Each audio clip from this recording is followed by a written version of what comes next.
Te voilà à la page 96-97. Aujourd'hui, nous allons nous intéresser à la page 97. Donc, je vais te laisser un petit moment pour lire la page 97. Tu commences par la lecture des syllabes, ensuite la lecture des mots et enfin la lecture du petit texte. Je fais une petite pause et on se rejoint pour lire ensemble à deux. D'accord ? Allez, là, c'est à toi de faire ce travail tout seul.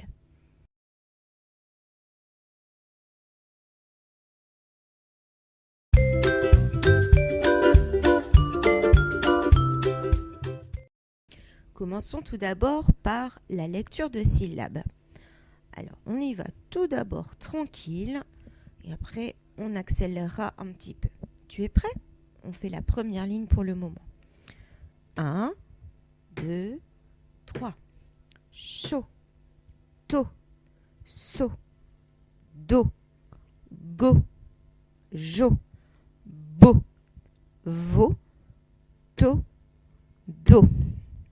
On y va à la même vitesse pour la deuxième ligne. 1, 2, 3. No, lo, mo, ro, po, mauve, pomme, note, plot. Voilà. Fais bien chanter toutes les lettres, tous les sons. Alors maintenant, on reprend la première ligne et on va enchaîner avec la deuxième ligne un tout petit peu plus vite. 1, 2, 3.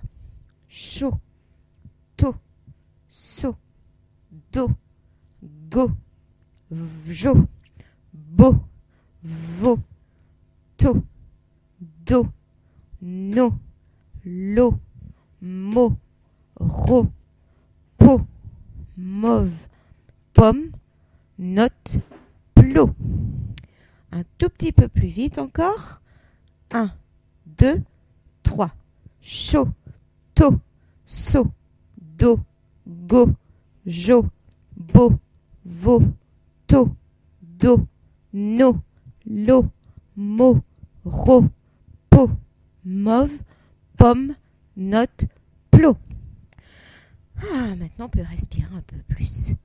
Allez, on se rejoint ensuite pour la lecture des mots. Je lis des mots. Dans la colonne to, to, T-A-U ou T-E-A-U, on a une taupe, un poteau, un bateau. Dans la deuxième colonne, so, S-A-U, so, S-E-A-U. Il se sauve. Elle saute, un seau. Troisième colonne, chaud, C-H-A-U.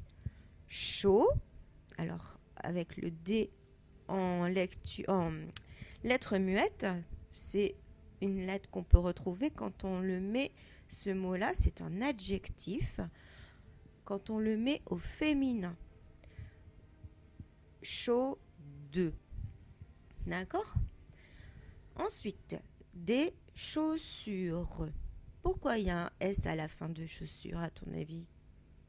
Très bien, c'est parce qu'il y en a plusieurs. Il y a le petit mot D, D-E-S. Des chaussons. Pareil, il y a un S à la fin parce qu'il y en a plusieurs. Ensuite, troisième colonne, veau, V-A-U ou V-E-A-U. Un veau, c'est le bébé de la... Très bien, de la vache. Des chevaux, un vautour. Alors, tu vas me dire, mais comment je vais savoir si ça s'écrit le son O-A-U ou E-A-U ? Bien, tout simplement, lorsque tu vas lire de plus en plus de textes, les mots vont s'enregistrer automatiquement dans ta tête, un petit peu comme une photo. Et quand tu vas écrire les mots, eh bien, ton cerveau va faire presque le travail tout seul. Il va instinctivement écrire, donc de manière automatique, la bonne façon d'écrire. C'est pour ça que c'est important aussi de lire beaucoup pour avoir le plus de mots qui s'enregistrent dans ta tête. Et il y a aussi les fameuses dictées qui t'aide à mémoriser des mots peut-être plus difficiles à mémoriser. Voilà. Nous allons passer à la suite, c'est-à-dire je lis un texte. Je lis un texte. Le renardeau est le petit du renard. Le chevreau est le petit de la chèvre. Mais le tableau n'est pas le petit de la table. Et le poireau n'est pas non plus le petit de la poire. Pourtant, c'est rigolo. Donc tu as remarqué que pour les animaux, souvent le petit, eh bien, on rajoute à l'animal, à l'adulte, le son O, E-A-U. Alors il y en a d'autres. Par exemple, il y a le bébé de l'éléphant, c'est l'éléphanto. Voilà un autre exemple, tu vois, mais ça ne marche pas pour tout.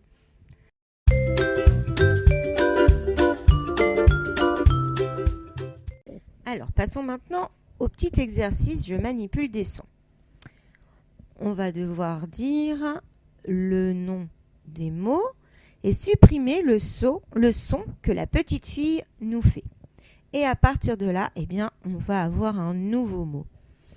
Alors, le premier, c'est renardeau moins le son O. Qu'est-ce que l'on obtient ? Un renard. Super. Ici, c'est un tableau moins le son O. Qu'est-ce que l'on obtient comme nouveau mot ? Table. Oui. Rouleau moins le son O. On obtient quel mot ? Roule. Et roule, c'est un verbe.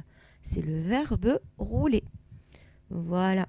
Alors cet exercice est utile parce qu'il y a un exercice similaire, pareil, dans le fichier. Allez, on se retrouve maintenant pour le fichier Pilotis.